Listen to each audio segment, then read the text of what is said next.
All right, good morning, everybody. Thank you all for being here. Love the energy in the room. It's nice when we have to bring a crowd together, right? And say, let's get started. My name is Melissa Spangler. I chair the committee that programs these Success in 90s with Greg Rowe, Paul Boyles, who can't be here this morning, and Tammy Ford, who is out of town as well. So you all ask us for information about customer service and to hear from the experts. So we have the experts here this morning. I'm going to introduce them and then give them a chance to tell us a little bit about themselves. But before I do that, I want to encourage you guys to please ask questions. You're here to learn this morning, right? You're here to find out, okay, what are some key strategies to customer service? So please, we want to hear from you. So please engage and ask questions along the way. We have Dr. Angela Sebby, who is with Maryville College. She's the Associate Professor of Hospitality and Regional Identity. We have Stephen Deucker with Cirrus Aircraft. He is the Vice President and General Manager of the Vision Center. And we have Pam Bauer with Elevate XP. She is the Chief Experience Officer. So I'm going to go ahead and open it up and allow you guys to tell us a little bit about yourselves. And Angela, we'll start with you. Thank you for having me. I'm very excited to be here today. I love customer service. It's a passion of mine to teach our students customer service. Back in the, I'm going to age myself here, 80s and 90s, 2000. I know. So you're saying wisdom. You're young. I'm young with wisdom. Yeah. But I've had some significant customer service jobs, and I learned a lot of what you should and should not do during these experiences. But my favorite was managing a hotel in Sevier County right in front of the Lee Greenwood Theater, and that just sparked my passion for the hospitality industry. I had an opportunity to go back in my mid-40s to finish up my bachelor degree, and at that point I decided I did not want to finish up in accounting finance. I wanted to go into hotel lodging, and what a great experience. Went back in 2016 to finish, or 2012 to finish up my PhD. I was working at Jewelry Television at that point and had called UT up for some volunteers, and they said come and get your PhD, and that started it. Been a great experience. I love teaching, but I think one of the biggest things that I do when I bring to the table for our students is I teach what the industry does. I learn from the experts, from Stephen and other people. I have them into my classrooms, and I think that's very important that the students understand the real world. Good morning. Good morning. I'm Stephen Deucker. I work for Cirrus Aircraft, and I'm Vice President General Manager. I'm thankful you all are here today. I think it's great that there's an opportunity to invest in yourself like this and that sort of thing. Humbled that you're actually coming to see what we have to say, but it's really great. I'm very passionate about this subject. I'm grateful, I guess, that I've had two really good careers. I used to say I worked for the Ritz-Carlton Hotel Company my whole life. Literally, I worked 27 years. I started as a management trainee, and I got to go through every thing about hotel, and I probably got an opportunity to do some of it, front desk, conference services. I did PR and marketing and group sales, and then I was a director of sales and marketing, and then I became a manager, a hotel manager. I also got to open some really cool experiences like a beach club and a couple of golf courses, and some tower residences. Now there's Ritz-Carlton residents everywhere. Well, we got to do the first 4. And probably my favorite thing with Ritz-Carlton is I got to be the first person on the ground that built a new experience in Tucson, Arizona about 17 years ago. And today it's still 5 Diamond, and there's still some cool little touch points that I got to have, me and a team got to put in place, and they're still there and people rave about them, right? I retired on a Friday and started on Monday with Cirrus Aircraft. There was a secret project here at McGee Tyson, and I was going to lead that. And so we've been here about 9 years. And I don't know if you're familiar with Cirrus Aircraft, but we'll kind of talk about it. We have a really unique customer. I know there's some marketing people in the room and that sort of thing. Our customer, I kind of flippantly, I say they're millionaires and billionaires, doctors, lawyers, rock stars, movie stars. They're people that own businesses, but they're people that have accomplished something. And, if you talk about a niche in marketing, our customer either comes in and signs a $1.2 million check for a piston plane or a $4 million check for our little Vision Jet. But what really makes it special is they also get in the left seat and fly. So you go from a lot of people can write big checks to how many people can fly and write a big check. And that's our customers. So that's who we get to focus on. We're so egotistical about service and what we deliver to them that we're constantly raising the bar there. We're trying to create this world where they can't imagine us not being in it. And I know that sounds arrogant, but we're going to talk about that today as we talk about creating experiences. But thanks for having us today, and thanks for being here. Yeah. Man, you get me jazzed up. Let's go. Let's go. I know. Ready to run through a wall. And it's because we all three have a shared passion for this subject matter and customer experience, service excellence, what not to do. I love that because so often we love to tell the good stories, but we have to talk about the bad things too because we're all human and we're not perfect. So what's interesting, we had a chance to connect before this today, and just so thankful that the Blount partnership has such a dedication to the community, especially to small and mid-sized businesses, entrepreneurs, leaders, because what a great program, and I too am humbled to even be asked, much less be called an expert. That is certainly a good boost for the morning. However, really, the only reason I would be considered an expert is because boots on the ground, the work of the work, and not because I studied about it. And although I do, I stay on top of trends. I listen to every podcast known to man.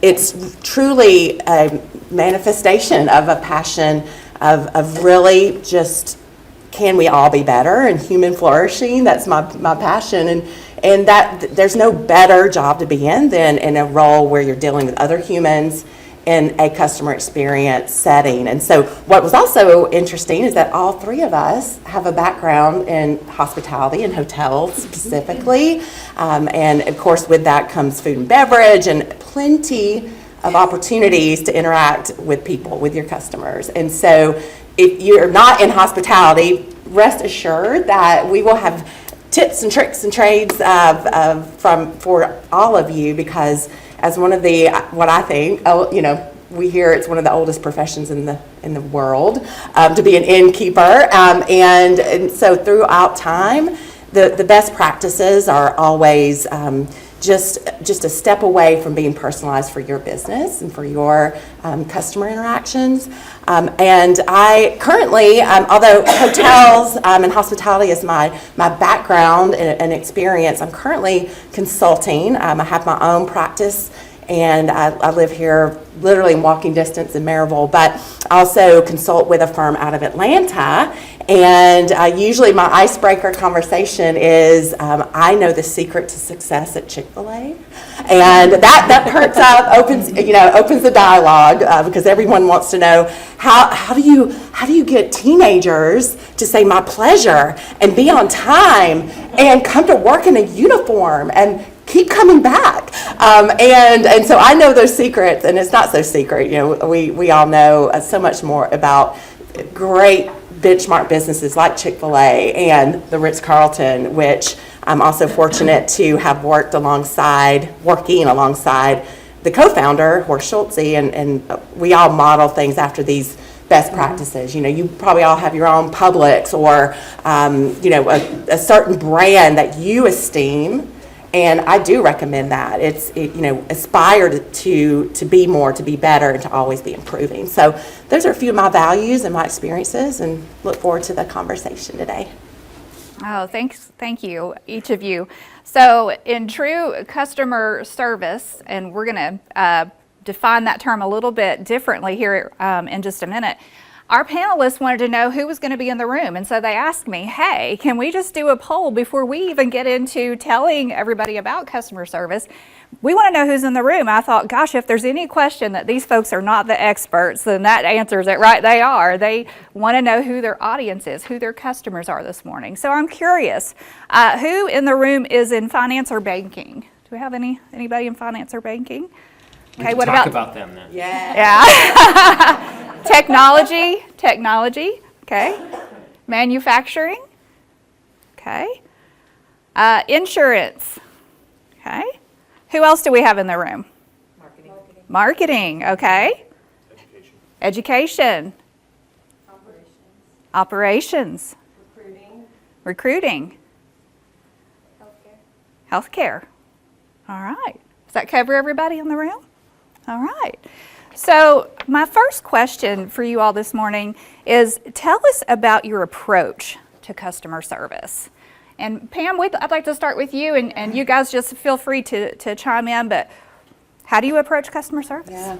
Well, I actually made notes for myself because I tend to get so excited I might go into the weeds and into the clouds, because where I sit today, I want to make this practical for all of you, no matter the industry and what role you sit in marketing. I have a special heart for, because that's where I sat in my career. But I think you have to have a philosophy, you have to have your values and your standards and expectations, especially if you're the leader or owner. And I think we've talked in advance, and really first elevate above customer service. That is an element, and a very important one to your business, but it's one element of your customer experience. And so it may be a mindset shift for some, because that's not the language you use, but it needs to become part of your language, and especially as a leadership team. And so, because we know in organizations, without clarity, then if there's not clarity with leadership, what is our customer experience supposed to be? You can guarantee your employees are confused and your customers are not sure what's going on. So having clarity around what does your customer experience look like, and that is from, is it easy? Is it luxury? Is it friendly? Having some words around that. And then always be on the lookout and really listening, assessing, even auditing, which sounds like, I don't know if there were any CPAs specifically, but it's tax season, so we know what audits mean. And take it that seriously in your business. And then using that, because you're listening to your customers, you're listening to your employees, that you are always looking to improve and adopting a continuous improvement mindset. And because my personal philosophy is that we're all called to be excellent, not perfect, but excellent in how we show up. It's our name on the line, how we personally show up, but also our company, our brand name on the line. And so if it's not excellent, then it needs to be improved, period. And if you're not sure what your perspective is for your customer experience, it's okay. Start today, but you need to design it. I think we all know, unless you're in just literally not charging customers, and this is a hobby, which I don't think that applies, then you need to design your customer experience. Think about every touch point and every moment of what's called moment of truth. That is, putting the pedal to the metal of, okay, we're promising an easy experience. Is that true? And at that touch point, whether it's an online business or when they pull the front door, if they can't see your sign from the road, you've got to really think about every touch point. Because I don't know who said this originally, it's not original to me, but I love it. I was working with a hospital, and someone said, well, patients don't go to patient school. And you can apply that to customers, guests, whatever you call your customers. But it simply means your customer, your stakeholders, don't go to school to learn your business. And it's so easy for us to show up every day or in your office and you think it's easy and simple, yet some things get sideways and we have a bad day or whatever, it's raining. And we have to inspect what we expect. So we're going to talk a lot today. I don't want to give away all my good stuff, but in terms of just a philosophy, it all points back to excellence and living up to your brand promise. I feel like I should be in the audience listening. This is already amazing. I'm going to take so much back to my students. And that's where I get a lot of the information, you know, looking at the next not only group of hospitality leaders out there, but a lot of my classes are management students. I've got some students that want to go into healthcare. I have alumni who have went into the insurance agency and in banking, and I said, you know, the heart of it is hospitality. The heart of every business should be hospitality, whether it's business to business or business to consumer. And it's about taking all those touch points, but also thinking about the interactions that you have with people. And those interactions are opportunities to create an impact of they care about me, I'm not just a number.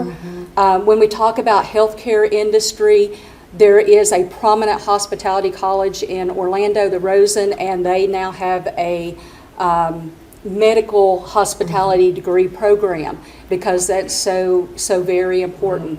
But at the heart of it is how do we touch people? How do we care about people? How do we have empathy for people? And I tell my students, I said, I don't care if you're going in technology, manufacturing, or whatever, but there are lots of times we need to have grace with people.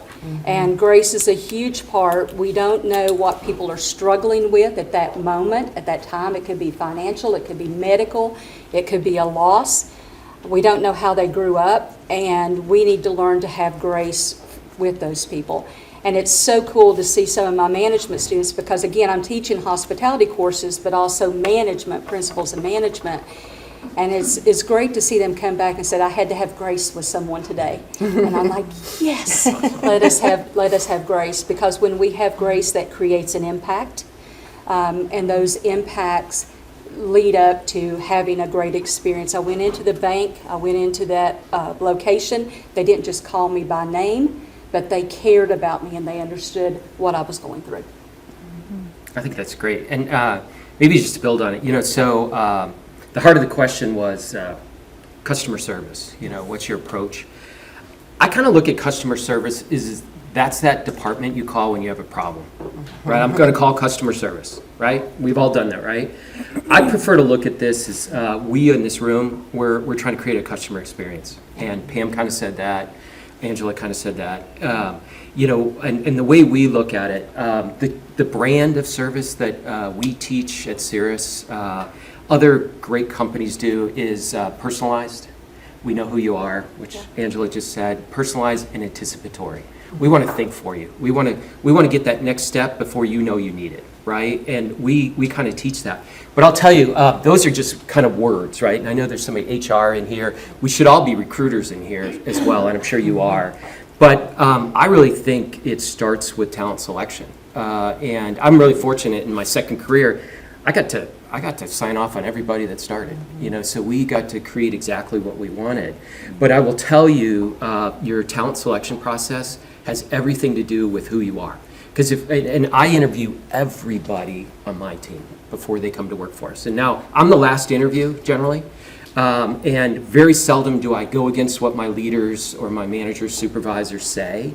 But I want to see that person because my leader deserves to have another A on their team. Not a B player, not a C player. They deserve to have another A. And if I can be one layer in, or more often than not, I've done this a lot, and I'll say, I think this person's really great, but you know, everybody's got aces and spaces, I say, you know, except us in the room that are all perfect, right? This is how you're going to need to manage this person because I noticed this and this and this, right? But I think it's really important you get that right. I want to interview them because when they walk in, I want to know they smile, right? They smile. Because you know what? I'm too old to go to work with a bunch of curmudgeons. And you know what that's like, right? And I won't hire one, right? If you don't smile, I can't really make you smile. I mean, people say you can, but nope. I want to know, you know what? You're a positive person, right? And I also want to know you have this warm, caring heart. And warm, caring heart so you can deliver personalized, anticipatory service. But I also can't teach you to care. I can't teach you to care. And you probably have worked with people that care a whole lot, and you've probably worked with the other. And I'll tell you which I prefer. So when you're trying to build a customer experience for whoever's coming in, who's buying your jam, or who's buying your product, or quite frankly, we work together, and you know what? She's my best friend at work. If you're trying to create that, it all starts with the right people, and I can't stress that enough. Yeah, so good. Those are some great nuggets. So customer experience. I think that's a good approach to customer service, right? Let's create an experience for them. So I would like to hear now, where do you start when you are trying to create a customer-focused culture? Angela, you want to go first? I will, and I am like Pam, I have my notes. Yeah. Of course, mine are typed a little bit bigger than yours. These progressive. I'm writing notes from them. I wrote, patients don't go to patient school.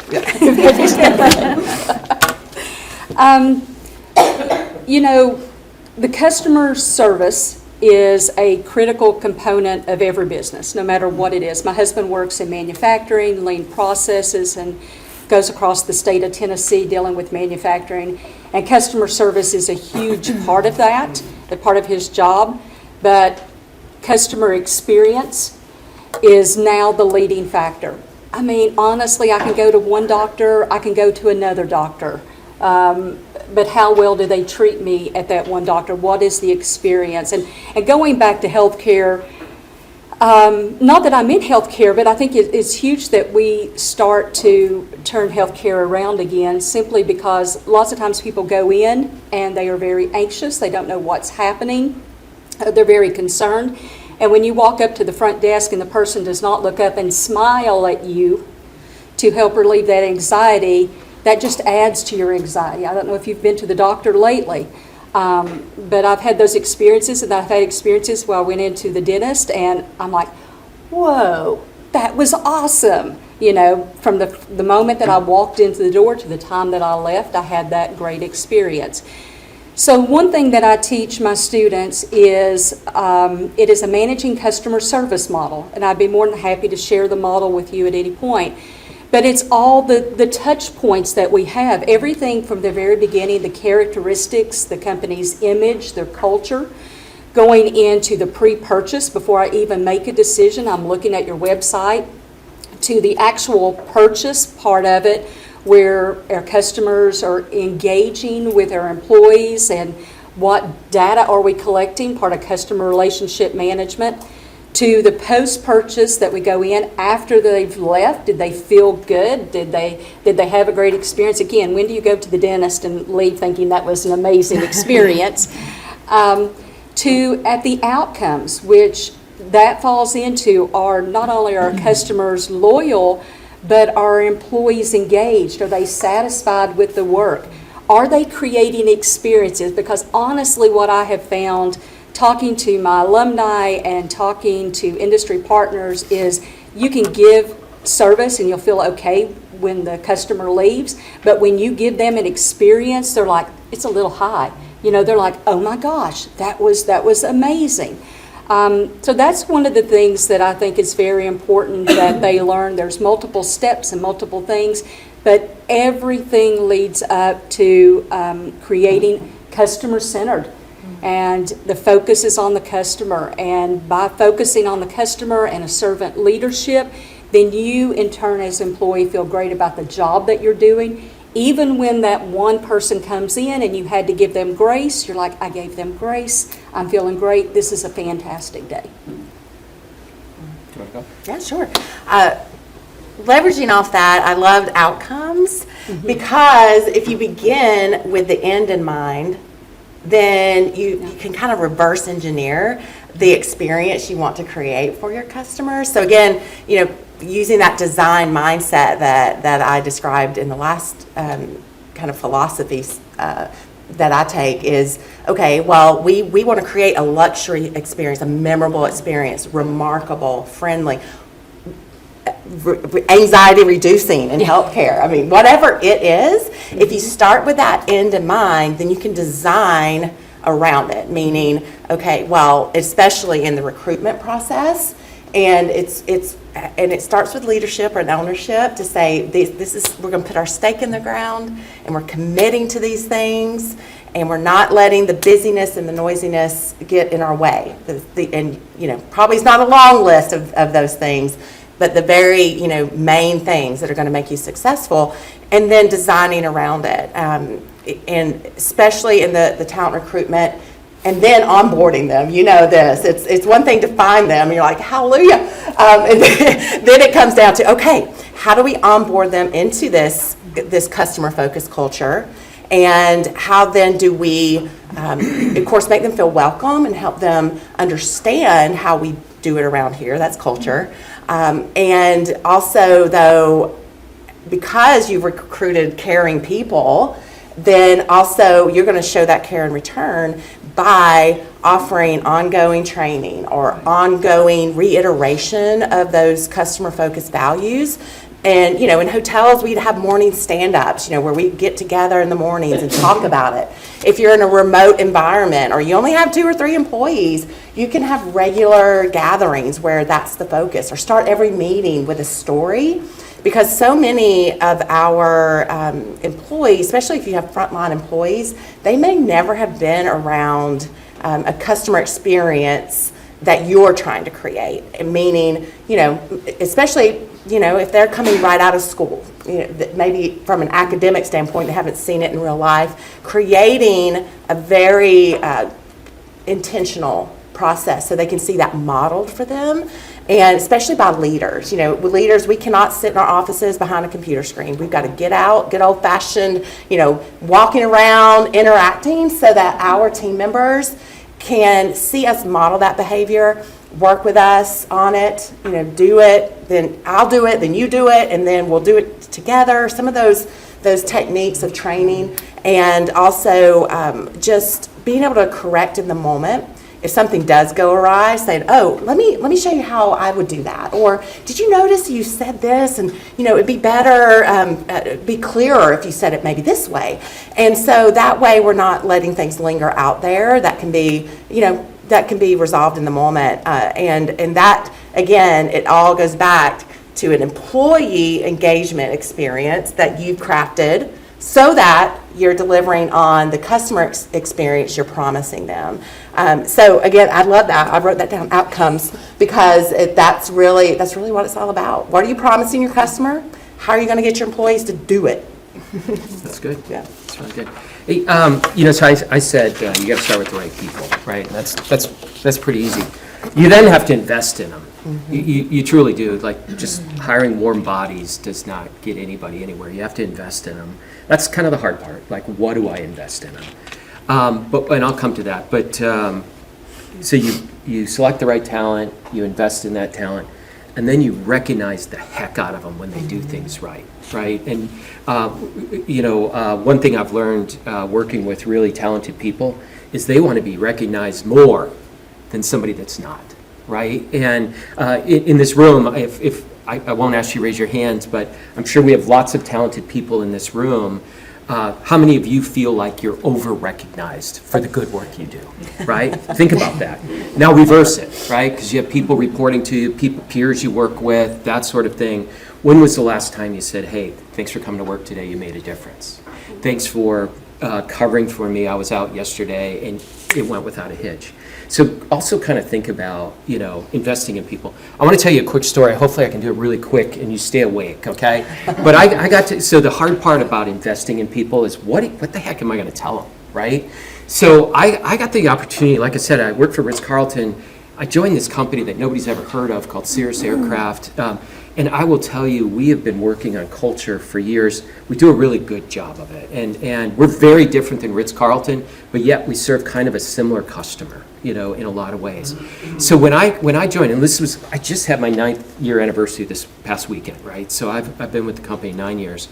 I came here, there was nothing here but green grass over at McGee Tyson. Now we have 8 buildings, right? My staff was all at the factory in Duluth, Minnesota. So it's a Duluth, company's been around 40 years. It's Duluth, Minnesota-based manufacturing. Planes used to come out of the back of the factory, and you'd go there and pick them up.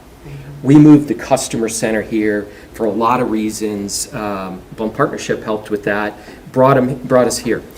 So when I got there, there was 30 families that we were going to move here to Knoxville, Tennessee. It was called Project Thunder, if you were reading the newspaper when they were doing the groundbreaking and all that stuff. It was secret, all that kind of stuff. So I show up here, there's nobody here. My office is at Starbucks, right? So I immediately go to Duluth and meet those 30 families that are going to be here. And it was literally one of those things where, I think we invited 35 families, 30 came, and it was one of those things like, hey, great news, we're opening this new facility. Bad news is you're a fourth generation Minnesotan, we're going to move you if you want to keep your job. Like, it was kind of like that. It was done much better than that. But you get the idea. That's what you're thinking when they tell you that, right? So I immediately go to meet the staff that's going to go, and in April in Minnesota, there's 4 feet of snow, and I'm trying to find a place to meet. The factory's so busy. So where do you go? You go to a bar, right? So I go to a bar, and I had about 30 people that day. And long story short, we were upstairs in a kind of a catering space, and we did the flip chart exercise, right? And I did a little, I introduced who I was. I talked a little bit about Ritz-Carlton. I talked about Four Seasons. I talked about Chick-fil-A. Back then, Starbucks was on top of its game. We talked about them, a couple other world-class companies, because we were also trying to educate people on what we were trying to be, right? And then we did this exercise, and we said, as Cirrus Aircraft, what do we do really well? Like, what do we own? What are we the best at? And we did this exercise. We broke into groups, right? And so we put all this stuff down. And then we said, what do we suck at, right? What are we terrible at? And we wrote all those things down, too. Or what do we want to improve? That kind of thing. And then we did kind of a vision. What do we want to be? Because we get this, it's a white paper. We get to go to Knoxville, Tennessee. Nobody's ever been there before. And we're going to open this customer experience that nobody's ever heard of before. Nobody's done it before, but yet we're going to go do it. And so what we did, we took those, we did let them drink beer afterwards, but, and now the place is a Chinese restaurant. It's pretty funny. But while they were drinking beer, I took down 48 flip charts, took pictures of them. I had a friend kind of distill them down, and we came up with like 14 pages of stuff, right? We did the list reduce and all that kind of stuff. We got it down to about 10 pages, and then, long story short, we went through a couple of iterations. We brought it, and we came up with they were kind of like 10, this is who we are, this is who we want to be kind of phrases. We didn't even have a name for it.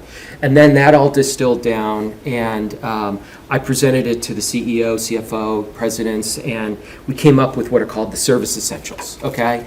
And a lot of companies have things. Disney has this, Chick-fil-A has this, Ritz-Carlton, Four Seasons, but we came up with our own, okay? And they're really tough stuff like smile, okay? And empowerment, and we talk about them, and teamwork, and timeliness. Nobody ever drops off their airplane and says, nobody ever drops off their car and say, take as long as you want to fix it, right? Timeliness, right?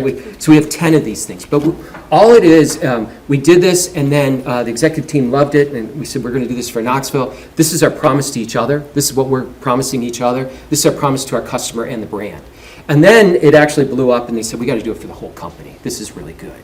And we did that. And now I have a team of ninjas that actually go out, and they actually teach this to, we have about 1,000 partners that either fix Cirrus, they're not Cirrus, they fix Cirrus, they teach you to fly in a Cirrus, or they're an independent Cirrus authorized instructor, right? And we go out and we teach all the things we do at the Vision Center now to our partners, because you're only as strong as your weakest link.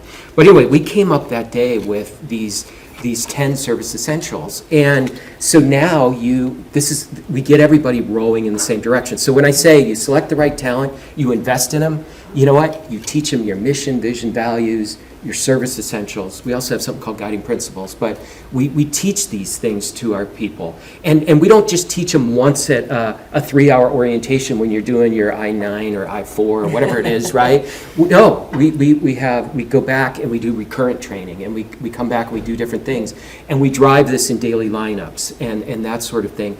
That's how you get the culture going. You know, a lot of people can go to Ritz-Carlton. I just sent 3 people to the Disney Institute on my team, and it's great. You go, you come back. If you put this stuff in the drawer, nothing ever happens. But if you energize it every day, it's amazing how you get this much better every single day. So. That's great stuff. So I'm hearing happy employees equal happy customers, hopefully, right? That there definitely is a correlation between employee engagement and customer experience and customer engagement. So if we can, I just want to pause here for a second because you guys gave some great examples of investing in your employees. And a lot of times, I don't know about you all, I'm a small business owner, and so I hear the word invest. What's the first thing we think of? Money, right? Oh gosh, how are we going to do that? But I heard some really good examples of things that are free that we can do to invest and engage our employees. So let's just take a couple minutes, see if we can come up with 10 things in this room. What are some free things we can do for our employees to invest in them? Some were mentioned up here. And you're not allowed to read your 10 things on your card, Steve. What are some free things? Today. Thank you, well done, on a project or whatever. Yeah, recognition. Yeah, just a simple thank you. Absolutely. What else? There's one. This kind of correlates with when they come to work every day, thank them for showing up. Yeah, greet them every day. Absolutely. I was just gonna say, positive feedback kind of correlates with that. Absolutely. What about any feedback, really? Yeah. People need to know if they need improvement. Yeah, that's good. What else? That's 3 things. Understanding the employees' goals and what they want to achieve in their career, so that way you can invest in them. Yeah, understanding employees' goals and what they want to achieve in their careers. That's awesome. I was going to say, I think they just want to feel seen. So just listening to them. Yeah, we all want to be seen and heard and valued, don't we? Those are our basic needs. Absolutely. It's, I think that somebody alluded to it up here, it's not just a person in a seat, it's first a person. Absolutely. I think that's 5. Ongoing trainings or, some sort of class or something like that. So better yourselves or better employees. So, and on that note, Jeremy and Stephen alluded to this, when you send your employees to training or when you go to training, what is done after that training is just as important as going to the training. Do any of you all want to speak to that? How should that be handled? Once you go to training, what happens next? Yeah, that was actually one of my closing, please requests for all of you is to continue investing, and because your time is your number one resource. End of the story, period. And so if you are investing for yourselves in things like this, that the chamber is offering, you're sending your team members, employees out for training, have a very intentional process to do something about it. I've gotten to that point of my professional life too, because I love a pep rally. Okay, I love to get excited. I love to fuel this engine of passion for everything. However, I'm also a magpie, and I will see the next shiny object and go for that. And life's busy. We all have things at work and things at home, and so the way to do, you just have to have a system. It's just like designing your customer experience. You need a system to ensure that you're going to do something about it. So with an employee, you could set up a, hey, after action review, or you could call it whatever you want, but you're going to take notes while you're at this conference or workshop. We're going to put time on the calendar now to dialogue about that, and you're going to be clear with them. I want to know 3 things, probably no more than 5 things, because we don't want overwhelm, that you're actually going to do. And they don't have to be, earth-shattering things. I'm going to create something like this that, again, is, unless you print it, there's not a cost except your time. Yep, a roadmap. And just systems are the make or break. If any of you have read or followed James Clear, who wrote Atomic Habits, it is so true that you do not reach your goals, you fall to the level of your systems. And we can all be very ambitious about leaving today and doing something with our employee experience or customer experience, but it's all in the systems and the action. So yeah, that's what I wish somebody told me early in my career. In marketing and business development and sales, if you don't have a system, then you're just showing up every day hoping. And that's not a good strategy. 9 years ago when I joined Cirrus, you have HR partners and stuff. I said, hey, what's our recognition program, right? If you work for Ritz-Carlton, there's a whole bunch of stuff there for you, right? You work in a box. Like, there's so many tools and things like that. And when you go to it was a family-owned company for a long time. There's two boys in a barn that started this company, and it's kind of grown organically. But I went to HR and I said, what's our normal, recognition kind of thing? Because I figured it was worth asking. And, it was kind of like one of those, well, we need to redo it. We need to whatever. And, they were coming up with things that were kind of grandiose. Like, you have this employee of the year. Okay, well, this is April, right? And that's probably in December. Like, what do you do? And, well, you can also go to HR, and we have these, like, $10 gift cards that you could sign out, and I think it goes against their taxes and whatever, and you can pass up, here's, they don't have Chick-fil-A in Duluth, Minnesota, they have Zaxby's or something like that. So anyway, this is something you can do, okay?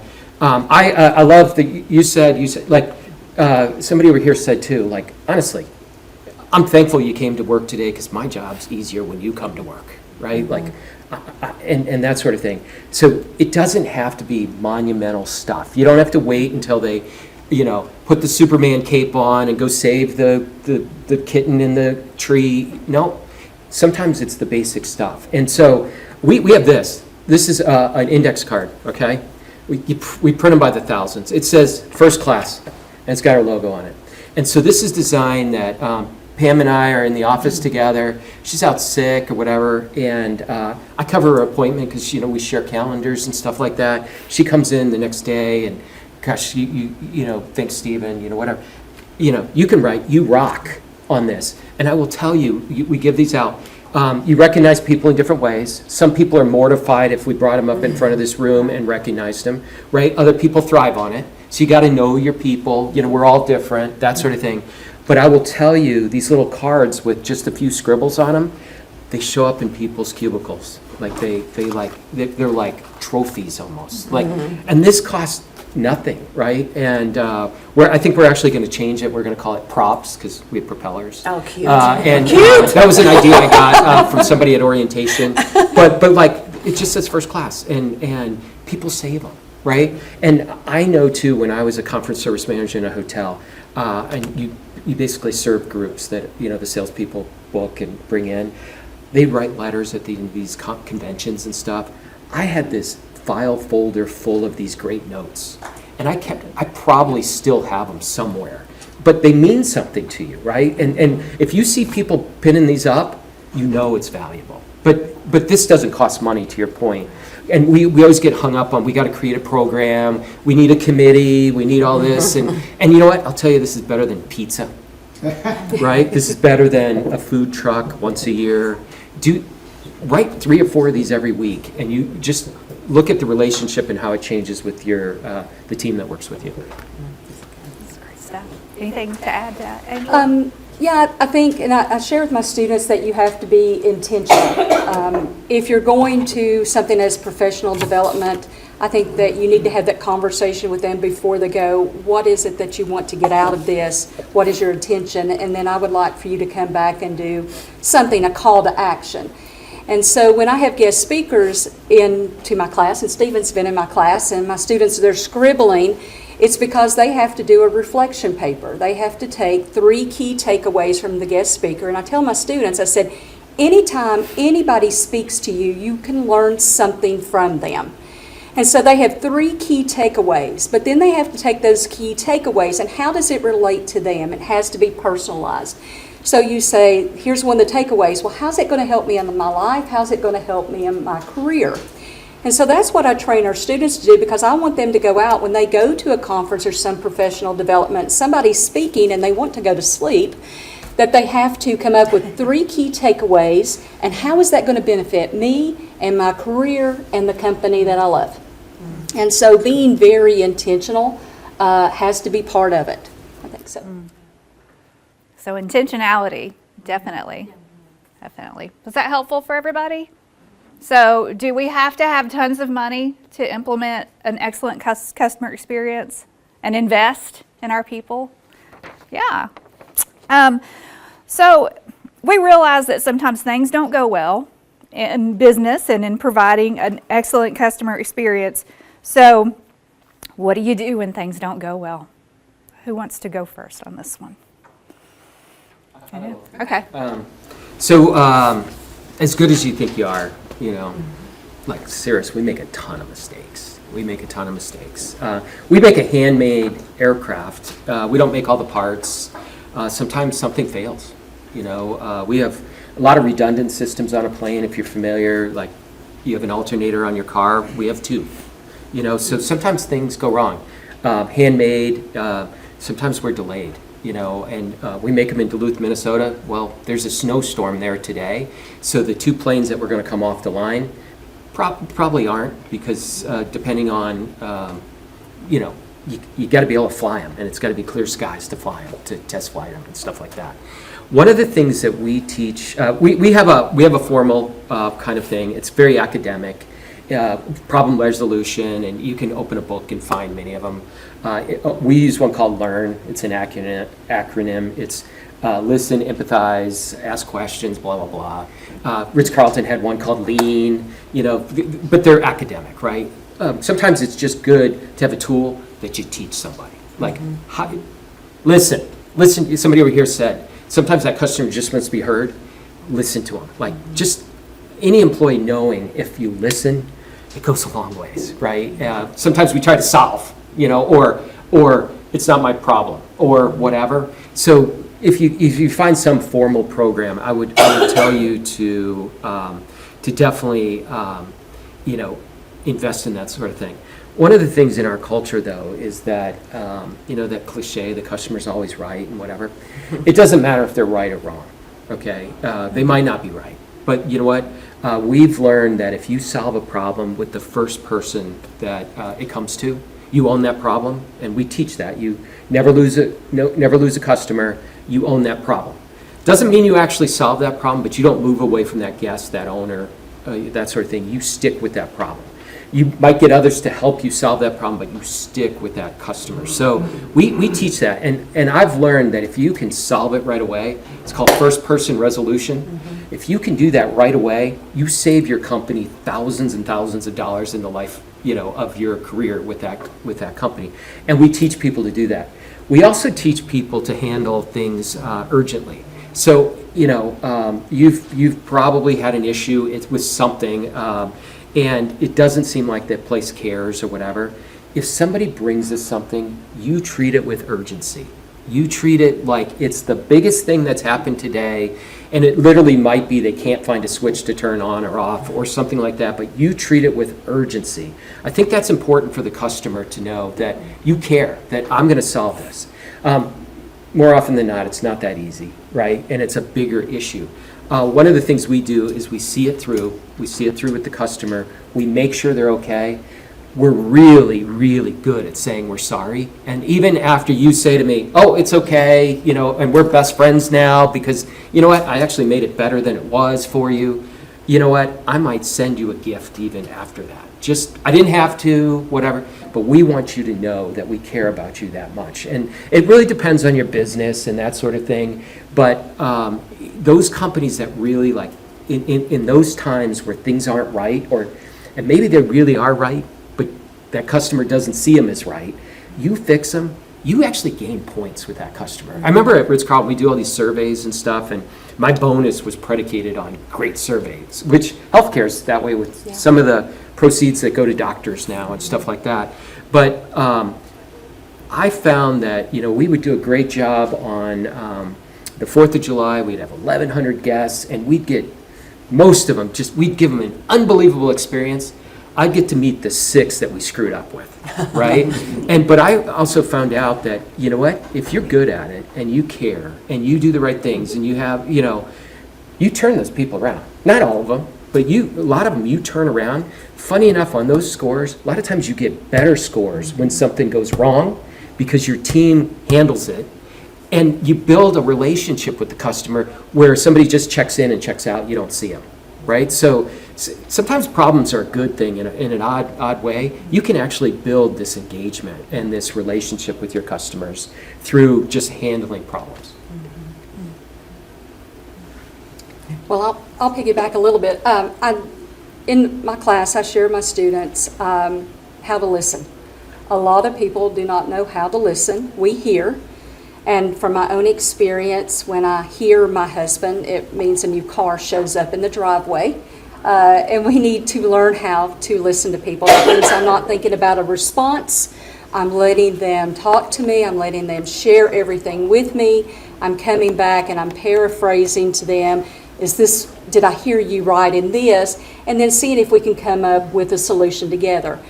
And that goes back to what Stephen and Pam have talked about too, is hiring the right people, training the right people, and empowering them to make those decisions so they can sit there and listen and solve the problem right then and there. I also go a step further with my students, and we talk about things are going to happen. It's just going to happen, but let's be proactive most of the time instead of reactive. And that we need to come up with strategies using the managing customer service model. What can go wrong? I've always told my boys for years, I said I have a plan A, B, C, and D for what goes wrong. And I said we need to have plans. What could happen during all these touch points that could create a pain point, and how do we adjust and shift for that? So we don't want to keep putting out fires. We want to not have the fires at all, or if there's a spark, to take care of it very quickly. That's fair. Yeah, I don't need to add to the gold that you already heard in both of those answers. I would say it's interesting, as I wrote my notes, it's like, I'm feeling a theme, and through every answer I made, and now what I'm hearing as well, is actually a personal area of improvement I need is listening. It's listening to the person right in front of me. It's listening to what's not being said. It is, and the only way you can anticipate needs for your customers is to listen as well to feedback you're receiving, both through channels like online reviews, emails of complaints or praise, as well as just what your employees are sharing, especially those on the front lines. They're hearing it. They're receiving all of it, and maybe or maybe not sharing with you if you don't have a mechanism in place to listen to them. So it doesn't have to be I'm scared to. If you have a culture that someone's scared to tell you a mistake happened or a customer complained, then it's time to Control-Alt-Delete and have a hey, let's bring this out into the open, y'all. We just want to be the best we can be. So let's create a culture of listening, of sharing, even the hard stuff. Crucial conversations, sometimes those have to happen, but it's going to be okay because you've invested in your employees. You've developed a relationship, and you're investing in understanding your customers better. And that it goes back to intentionality and listening, and making time to read the online reviews, and because it is a gift. It is a gift to know what's wrong, because think about how many customers don't take time to tell you in person, write a review, and they just leave. They just go somewhere else because there's a lot of competition. And so the gift of feedback, both for your business and your employees, is that you can improve upon it. Or if it's a praise, you can let's do more of that. Let's leverage that. And how do we do more and create more touch points that are going to surprise and delight, as we like to say, our customers, because we've been thinking about them so much that we just want to make their life easier. We want to be consistent. We want to be better. So listening, cultivate a listening life. Listening. So I've heard listening, and I really like the first person resolution strategy. Have any of you all ever experienced that? When Stephen was talking about that, I've actually experienced that before, where I was the customer, and the person said, hey, I can't solve this problem for you, but I'm going to walk with you through this. So, and they did. They stuck with me the whole way through. Has anyone ever experienced that before? It's a really cool thing because it makes you feel seen and heard and valued. What about you all? Do y'all have any experiences where you were dealt with very well as a customer, or maybe poorly, and learned from it? Anybody have anything? Okay. Well, we'll give you time to think. So Angela, you talked about this, and I think you did as well, Pam. How do you personalize customer experience and anticipate those needs? So it's quite interesting. I've been teaching my students about the customer journey map. Has anybody done a customer journey map before? All businesses can use this journey map. It's just not hospitality. And it's so interesting when I started looking up more about the customer journey map, then I looked on my LinkedIn and there's everything about customer journey map on there. It just pops up automatically. Oh, are they tracking you? I know, right? But going back to that model, we use that model because we need to know all the interactions that could happen, all the touch points, all the pain points, everything. If we do the whole journey from the time that they hear about us to our social media presence, our website, to the interactions, to actually map out that entire journey. And there are templates online that are fantastic that help you create that journey map. But that journey map is a way to recognize opportunities to personalize your service. It also can tell you there could be a hiccup here, a pain point, and this is a point where you can turn that pain point into a wow opportunity by doing something a little bit. I will tell you a story. I'll try to make it a quick story, but I'm usually not a quick storyteller. But anyway, I had the opportunity to go with my husband to High Hampton and stay there. They are owned by BlackBerry. They're over in North Carolina. And we were having dinner one evening, and my husband loves Diet Coke. And he asked for Diet Coke, and then he said, you know, you don't have any Coke machines around. I'd like to have a Diet Coke for later. Hiccup. Okay, hiccup, where's your soda machines? They said, well, here's you one to take back to your room. Well, my husband's like, that's not enough Diet Coke.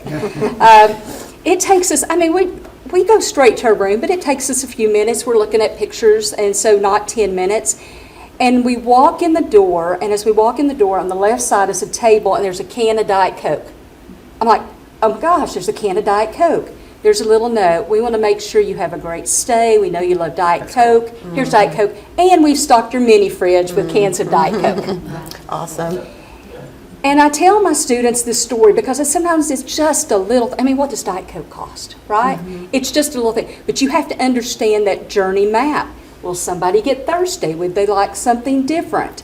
And then how can you include all the little wow opportunities and empower your employees to be able to do that with you? So I think you have to be strategic. You have to plan this out. I don't think you need to leave things to chance. I think that's very important. And I love mystery shoppers. I used to be a mystery shopper at one point. Hire somebody to come in to see, do I have any pain points? Are there areas in which I can improve? Anticipatory service is really hard to pull through. Like you got to get everybody rowing in the same direction and try and. This is going to sound corny, but we teach something. We're in the aviation business, so we call it radar on, antenna up.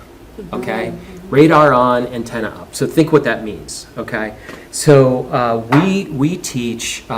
You always got to have your radar on, antenna up, looking for clues that you can serve our customers better, right? Looking for clues. So, Diet Coke, exact thing. I was in the store about 2 weeks ago. We have a little Cirrus store, a little signature shop. If you come work for us, we have a really good discount. But in this store, it was early. It was like 7:30 in the morning, and Nathan, who runs the store, and he like owns it. This great hire used to run a Home Depot, and now he runs our little like 2,000 square foot store. Like with like just he's awesome, right? And so I was probably in there talking to Nathan about mulch or something like that, right? And this customer comes in who was waiting for his instructor and stuff like that. And he heard us talk, and he said, "Hey, you guys work here?" And I said, "Yeah, I'm Steven, I'm general manager." And he said, and he went on and raved about this experience he just had. He picked up his new SR-22, it's a piston propeller plane. It was a color called Volt. And Volt is, it's kind of like your yeah, can you hold that up?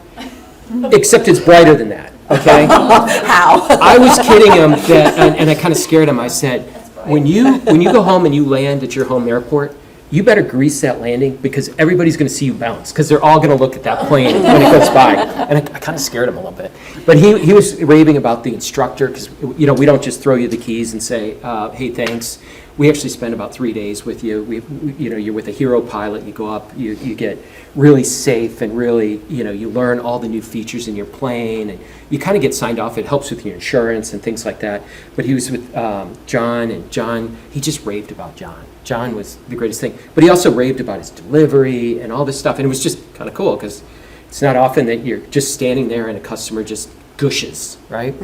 He did give us some feedback, and feedback is a gift. And he said, you know, my only criticism or feedback I have is I'm in this store, and you know, we cater to our customers, and he couldn't find anything Volt in the store. Okay, now we have about 40 colors of planes, you know, so it'd be really hard in a really small store to do that. So, you know, you get a lot of navy blues and blacks and grays, and you know, you kind of cater to men a lot, and then you know, a few other nice things for women and kids and stuff. But anyway, it was great feedback, and I was kidding that, you know, that's when I kidded him about greasing the landing and stuff. And he's going to write a letter, and I'm going to read it at our we had first Tuesday of the month. We had it yesterday. It's called Coffee and Conversation, and I'm going to read the letter with all these people's names in it. But funny enough, Nathan, who was right next to me, because we personalize, we give people name tags, like you guys are wearing name tags, and he could see the guy's name was Stephen Blount. And so Nathan, you know, is writing stuff down as I'm talking, and lo and behold, he went online. No, we're not going to carry a line now of Volt-colored coats or something like that. But he was wearing a T-shirt, you know, I think it had an Army insignia or something on it. So he went online. He's having a special shirt made with a Cirrus logo right here. He's also got a tail number, which is like your license plate, right? And it's a lot of them are vanity license plates. He's got the N number. He's having it put on his sleeve and whatever. And he's sending it to him with a note that says, hey, thanks for the great feedback. Next time, you know, come in and blah, blah, blah. We're going to win that customer. That customer is going to come back and buy another plane, and he's going to tell everybody about his experience. He was already over the top. He was already what I would call an engaged customer. Now he's going to be a fan for life. Mm-hmm. And we probably, you know, the shirt, I don't know what it cost, but it was probably it was a T-shirt, so it probably cost $25. I bet it was $50. It's going to be $50 total, okay? Guy bought a $1.2 million plane. $50 is fair, right?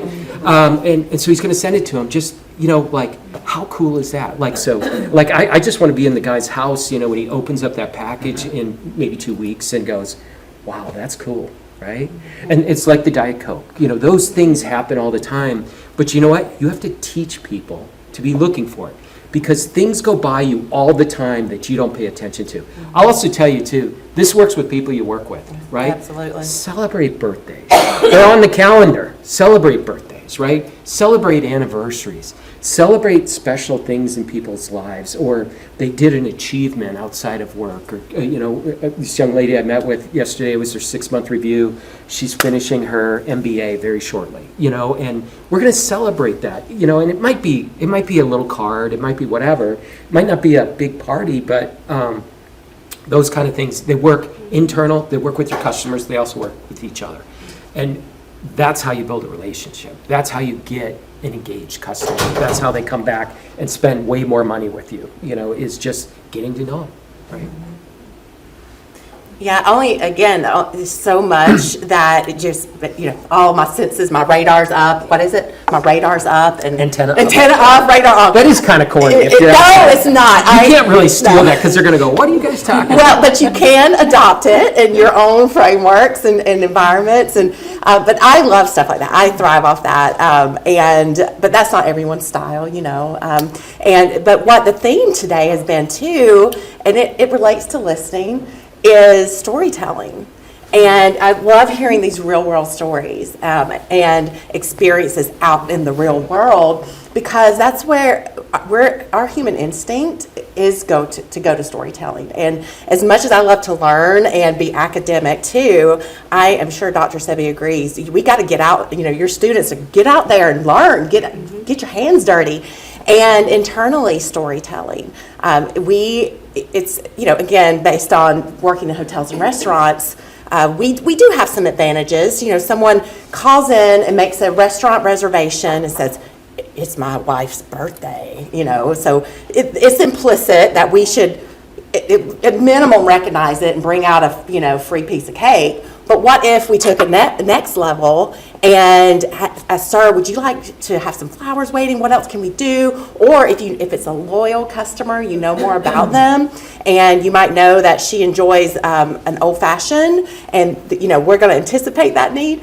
And if you don't work in hospitality, there's still ways you can do that. And I for instance, other things that really always pop out to me is just noticing. It's similar to listening, because everything talks, right? I mean, the cleanliness of your front door or your restrooms if you're a public business, or I'm wearing a name tag or I'm not, and all the little touch points that talk to your customers, they talk to you as well. If you see someone walking in with geared up head to toe in University of Tennessee gear, there you go. I mean, engage them with, did you see Meshack's shot Saturday? I'm still blown away. Whatever it is that you can engage, that goes right back to being seen and heard. And so there's little things, and then there's the big things. You see, just always keeping the eyes open to listen that way as well, and so that you can create those moments and then sharing them. Because again, I always go back to just this. I always try to keep a generous mindset, like we don't know people's backgrounds, their education, their family life, and how they were formed and developed a perspective, but we all have one. We all have a worldview that we're bringing into work. And so if I've never seen something modeled, like what is anticipatory service, then it share stories and say, gosh, and it doesn't have to even be with your business. It's something you encountered in a hotel or restaurant or a dentist office that, like, wow, how do we do that? And you'll be surprised. Your team members, your employees are creative, and if they're the ones dealing with the customers on the phone or at the front desk, or they're learning, they're growing. And I'll go right. The last thing I'll say is point back to systems. Our human brains are getting so much input, and we are not going to remember everything. So this is where, although I double down on the humans in life and work, it's use your technology to your advantage. If you've got a system that is your customer relationship management CRM, or you keep an Excel spreadsheet, or you're like me and you like to write things down, have a system so that if someone shares their birthday, or it's my work anniversary, or the downtown center has been open for a year, and so that you're not going to remember. And so how are you going to make sure it's fail-proof? You have ambition or aspiration to, surprise and delight and create wow moments. Okay, great. That's great. That's like back to hope, number one. So have a system where you can record, those moments in time, or, you're brushing your teeth in the morning and, you remember, oh my gosh, Stefan, I've got to follow up with him and do LinkedIn because we said we would. I know. Well, that would take me logging in. Yeah. So those little things I'm going to forget, and so systems, and then it becomes second nature. Yeah, preferences. Preferences. Like yeah. if you pick up somebody's preference, and I think that's maybe we have the same dentist. We should talk about it. But like literally, I have a great dentist as well, and come on, the dentist comes, you get your teeth cleaned, the dentist comes in for about 2.5 minutes, right? Like, but you know what? He's always like he knows where I work. He's passionate about planes. I now give him a calendar every year, like that sort of thing. But he knows about my kids. He knows that my son just graduated Florida State, and my other one's there. He knows that stuff. He doesn't really know that stuff. He has a folder. Outside the room, he looks and comes back in and does it. But you know what? He remembers when he sees me and that sort of thing. But like, I know what they're doing, but like, that's awesome, because you know what? You don't feel like a number. And in any small business, same way, I run out of mango habanero jelly, and I ask you for it, and you write it down, and you only get it once a year. But you know what? You call me 6 months from now and say, hey, I got 2 bottles for you. you know what? I'm not a transaction at the farmer's market anymore, right? We have a relationship. I have my own jelly maker, that sort of thing. So, or do you prefer jam? So it's that kind of stuff. But we can all do that. Like, we all have businesses and things where if you can get somebody to record it, whether you do it, your team does it, it is sometimes hard technology and. Even at Cirrus, we don't have quite the right technology so everybody can pull it. Like, you have to go look for it. It is good when you have employees that have been there a long time that remember things and stuff, but like, find something that works. And especially if you go see this customer once a month or every 6 months or something like that, I think you can win. You just write sticky notes for yourself, but get those preferences because they matter. Yeah. They matter. So. We would, Great stuff. Oh, go ahead. Oh, well, talking about that, and it's so important, and we all want to be recognized. For years, when my boys were little, we would go to this little Chinese restaurant, and we went once, and then she was very nice, and so we went back the next month with the boys. And again, when you got 2 little ones, it's a handful to go out to a restaurant. They were super nice. But the second time they remembered something and they said something to us, and we're like, oh, she's really nice. The third month, again, she said something. Well, then we went twice a month. We wouldn't go anywhere else in Knoxville to go eat Chinese. And then we got to the point, it's like, Saturday, it's Chinese Day. We're going to go there, because she was like, oh, it's great to see the boys. How's Ian doing? How's Jared doing? And so we became a weekly. And we went there for years and years, and the boys absolutely loved it. We loved it. We called it Kathy's Place. It wasn't Kathy's Place, but we called it Kathy's Place. And then when they ended up selling because their parents retired, it was very hard for us. That was a place that we created memories. It was a place where our family felt like we belonged. We had a great experience. And so it was very hard for us. And so we felt like we went from one place to the other looking for those feelings that we had, that experience, and never found it until a few years ago. Somebody mentioned a place in South Knoxville. And when we went in, and again, we went in the first time, and they were very nice. I'm like, they're really nice, and they're looking at us, and they're talking to us. And then we came back a month later, and it started that process. We tell everybody to go there. I'm just going to tell you, Schweswell Garden, South Knoxville, fantastic people. But we've been now going there for probably about 10 years. You say Chinese, that's where we go. They make us feel like we're at home. There is a term that I was on LinkedIn the other day. LinkedIn's fantastic. And a term came up under a Relay and Chateau thing, and it was omotenashi, was Japanese and making people feel at home. Now all of a sudden, there's so many people talking about omotenashi. But it is, again, you want people to feel at home. You want them to feel like they're part of their family. And I think that's very important. And again, sometimes we can't remember all these things. And I tell my students, same thing, customer relationship management, write it down, peek at it before they go in. And these are things that I've learned from amazing people in the industry. Stevens came into the class, and I'm in the back taking notes because I want my customers, or my students, to learn from them. Which are your customers? They are my That's customers. right. They are my customers, and I want the best for them, and I want them to have a great experience, and I want them to connect with people like you all, and I want them to be able to have a job that they love and enjoy, a career that they get satisfaction out of. And that goes back to, if we can get beyond customer service and create that customer experience, then you find more fulfillment in your job. Wow, that's good stuff. Thank you. We would like to know, does anyone have any questions for our experts? Yes, Stefan. We've mentioned a little bit about, Stephen, you talked about assessing an interview. To me, that's where culture, customer service, where that has to start operationally for a business. What are tools, questions, tactics that you're using in an interview? And Stephen knows I'm not very smart, so you're going to have to really break it down. Give me the question. I'm very curious to know, tactically, here's the question we ask, and here's the answer that I'm expecting, or that I'm green flag, red flag. Okay. So the question was kind of some questions that, help guide you to make that talent selection. I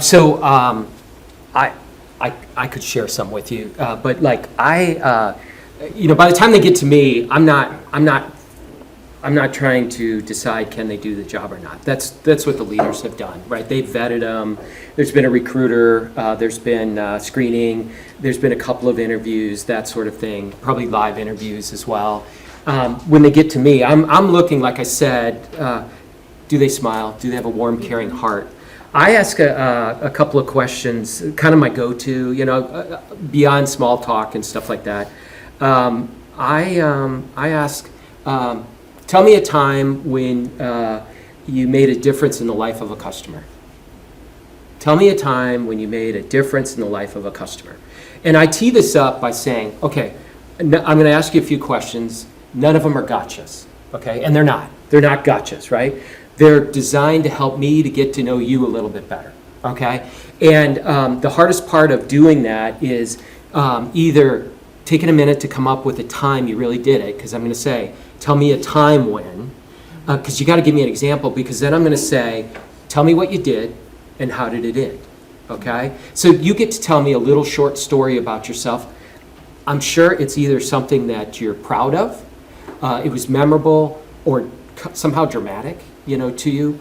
Or it's going to be one of those things, I do it every single day, and then I'm going to say, okay, tell me what you did yesterday, and let's talk about it. It's not on your resume. It's not, you know, it's not in black and white. It's probably something you're proud of, you know, that sort of thing. So I ask questions kind of like that, but I kind of tee it up with what I'm looking for. I want an experience. So tell me a time when you changed the life of a customer. And I've gotten great answers before. And if somebody's done this, they're going to come up with it. And I'll help people, and it's not that kind of thing. I want to hear them talk about something that they're passionate about, and that sort of thing. I'll also ask a question kind of like, tell me a time when you anticipated someone else's needs while at work. Well, yesterday somebody was out, you know, that sort of thing, okay? And I've gotten some really, really dramatic answers where she was going to commit suicide, and I did this and that and the other. Like, I've gotten things like that. I've also got really lighthearted things, you know, that sort of thing. I've changed the process to make everybody's work easier, you know, that sort of thing. I've gotten that. I also like to ask, because we're a company that everything you see in Knoxville here is a first time. So first time we've ever, I mean, we're an OEM. We make planes, right? We're a manufacturer. It's not normal that you also deliver your own planes without dealers. It's not normal that you teach people to fly your own jet, right? That's usually a separate company, right? It's not normal that you fix your own product that you make, right? But we do all of that. You know, in that. So one of the questions I also like to ask, and you're kind of a newer emerging company as well. Tell me a time when you made a recommendation at work that was implemented. Give me a time where you know, an idea of yours was implemented at work. It gets you, like, I'm in a company where I need great ideas. Like, I don't need good ideas. I just need a couple of great ideas, because I don't have the bandwidth to do every good idea. I just have the bandwidth to do great ideas. And so I'm looking for people that come in and learn how we do it and then go, you know, if we went left instead of right, all of a sudden it would take 15 minutes off this project, you know, that sort of thing. So I ask questions kind of like that, and I have others depending on what the role is. But if that's kind of a general role or something, and clearly, I'm looking for somebody that cares about other people at my point in the interview. Other people are probably going through a resume and they're talking about technical projects you did, or just hired a retail designer and she was showing a portfolio. I don't care about all that stuff. I want to know what's in her heart and how she's going to work with that A team that she's joining. I want to know her fit, you know, that sort of thing. And so I ask that kind of questions. That's great, thank you. Any other questions? Did I see another hand? Any other questions? Yes. So when it comes to like a customer providing feedback on one of your employees, where the customer is clearly right, the employee was in the wrong situation, what are some tips for not acknowledging, yeah, my employee messed up, but also not like bashing the employee and correcting it to the customer? Like, you know, some tips of, yeah, I'm gonna give that employee coaching, I followed up with a new system, but I also don't want to say, yeah, he really sucked during that call. So acknowledging them that the employee messed up, but also not making the customer think, I never want to work with that employee again. Who wants to go? Do you want me to? Yeah. I think it goes down to, it's problem resolution, so kind of what we were talking about. I think you got to hear out the customer, and that's your job as the leader or, taking that call. You got to hear it, you got to understand it. I think you apologize immediately, just right or wrong, you can apologize. Maybe if even your employee did not screw up, or you don't feel they did, or you're not sure, apologizing they feel this way it goes a long ways. A lot of complaints that I've taken over the years, it's thank you for sharing. I need to know this, and I want you to know I'm going to do something about it. I'm going to take some corrective action. I'm going to do a little investigation. I'm going to understand what happened and why that would be that way. But I am so sorry for the experience you had with my company. How can I assist you to make it better? And then I'd work through that with that person, and you decide if you're going to try to re-engage that employee with that person or not. If it was a phone transaction or something like that, it's not worth it. If it's an account, it's probably a little different, and you got to decide on what you do there. And then I think you have to sit down with your employee and do a little coaching, or you got to have a conversation and say, hey, talk about this relationship and what happened. Tell me about it. And kind of learn from that. And then, it really depends on the situation, obviously, and that sort of thing. But I think you're listening to that employee too, which is what you do. I screw up all the time at different things. I've worked with this woman on my team. She's one of my best leaders. If you guys ever meet Kathy, she could tell you stories about me. But Kathy, when I'm in a meeting and I say, okay, and this path we're going to take, we're going to do that, and are you sure we want to do that? Yep, we're going to go down this path. And then she'll come back to me later and go, are you sure you want to do that? Like, and if she comes to me a third time, I have to change because I know I'm clearly wrong, right? So she manages up really, really well. But I think in those situations, I think you have to listen to both sides. I think you always take care of the customer first. That's what they pay your paycheck, right? And so you want that paycheck, take care of that customer, solve that problem for them, and then talk to that customer. It could be coaching. It could be, I just didn't know, and I said the wrong thing, and I'm sorry, and whatever, or it could be, that guy was a, SOB, and this, that, and the other, and you may want to create some sort of performance improvement plan for that person or whatever. But I think it starts with listening and then coaching, and coaching can be good and helpful, and also it can be, we're gonna coach you out of here too. We're gonna let that person make somebody else successful, that sort of thing. But I think it's very specific. But listening on both sides, I think, is really important. Any other questions?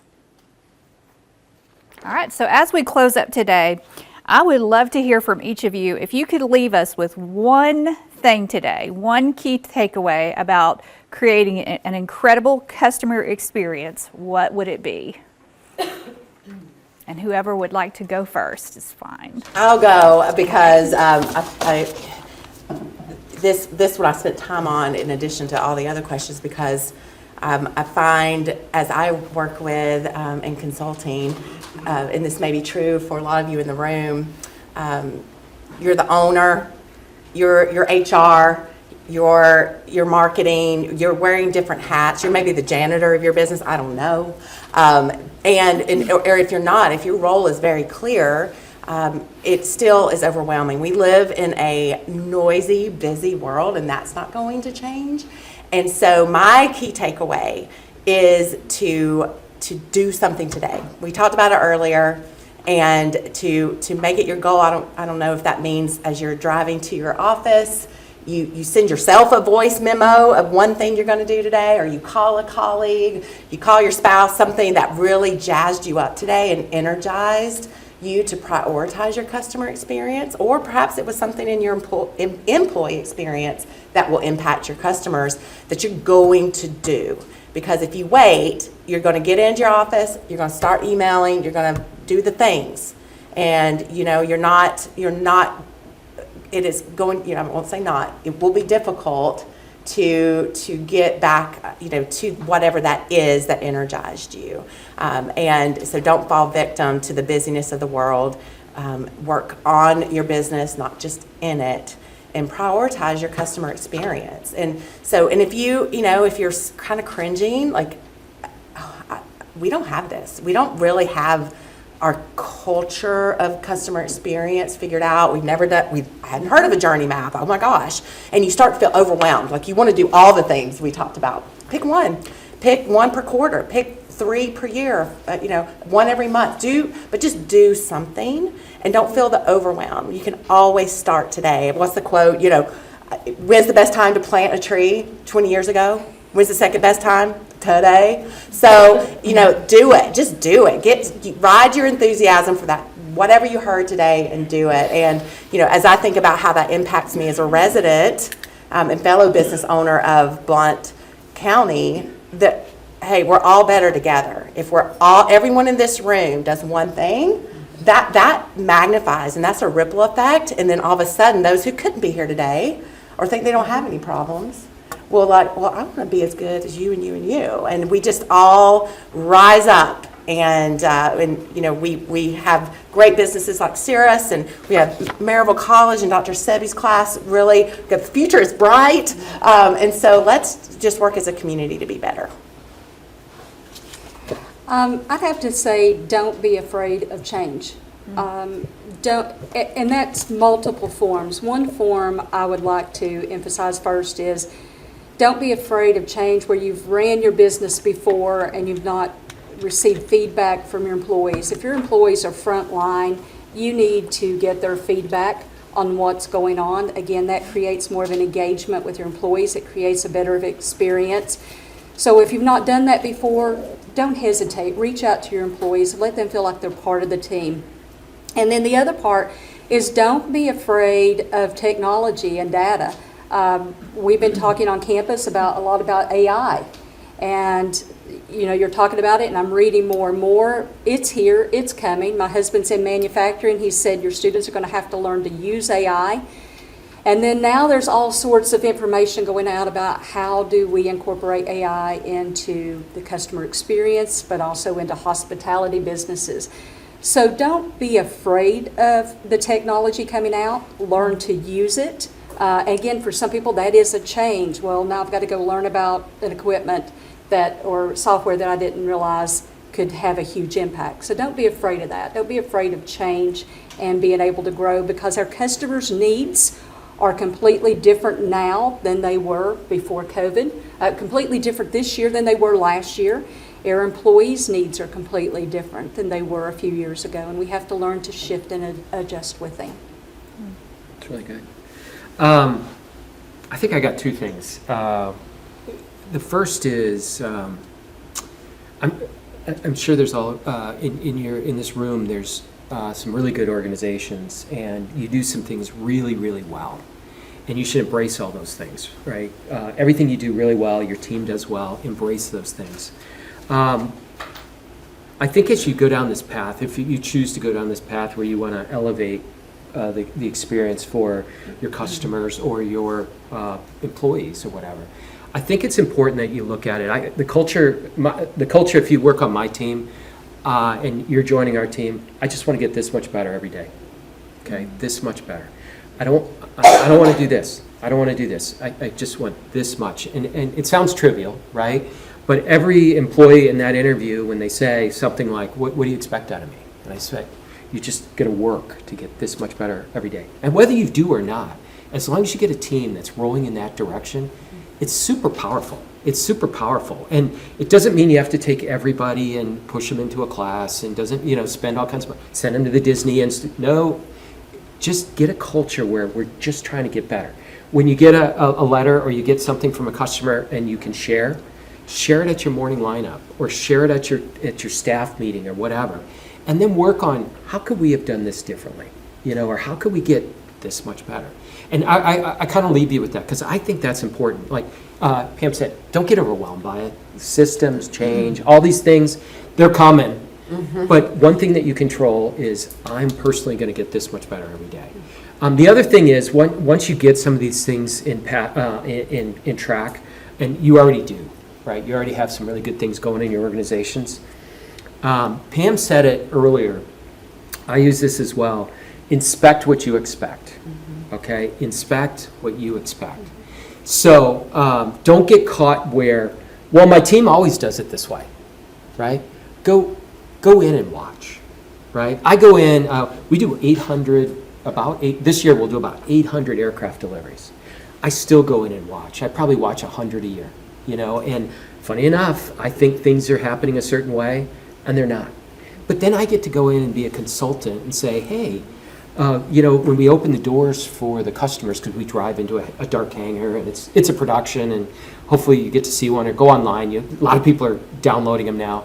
But, we open the door and we use your name. Well, if they don't use your name, I go, hey, that's one of our standards. Like, how can we do that better? Or whatever it is. Or, I go in and, it's supposed to be surgically clean in there, and I see a garbage can overflowing with stuff that came out of the last delivery. And I don't beat them up. I just go, hey, let's get that before the next one. But like you say, I get in front of you guys and I say, we surprise and delight, and we all these catchphrases, and we're great and we're wonderful. But then I walk in and we're not always, right? We're not broken, but like, people are human. People get busy, whatever. So I also say, go in and check it out. You think the end user's getting a certain thing, you do that. And I'll just share one last thing, because you said it. I was in a meeting on Monday, and the meeting had ended, and our IT guy was there, and our guy that our director of maintenance. Okay, and in our maintenance, kind of like when you take your car, take my Audi, you drop it off with a service advisor in front. It's not the mechanic; it's the service advisor. Well, that person also is a scheduler and stuff. And he pulled out, the IT guy pulled out his phone and did this, and he put it in front of the director, and it was a customer calling his cell phone and testing him on our standards. It was a guy basically with a foreign accent making a reservation to come get an annual inspection on his plane, which is like getting your oil changed or your tune-up. And he had to walk through the dates, and there was a problem with the dates and stuff, but it was all AI driven. Which is, I'm sure you already have this, Stefan, but or you invented it, I'm not sure. But there's some cool stuff coming that will help us get better and stuff. And I don't know if that was $10 or $10,000, I don't know. But like, it was cool. So anyway, things are changing. But anyway, I leave you with that. And I'll also say thanks for being here today. I think it was really fun for us, and I'm speaking for them. And I'm grateful you're all here. And if I can ever help anybody in this room with something, call me. I'd be happy to. Angela, Stephen, Pam, thank you all so much. Can we give them a round of applause, please? Thank you all for taking time away from your jobs and your customers to be here. It means a lot. Our next Success in 90 will be in this room on April 2nd, I believe. It's the first Wednesday in April, and Chuck Carringer will be talking about retaining employees. So we would love to see you all then. Thank you so much for coming today.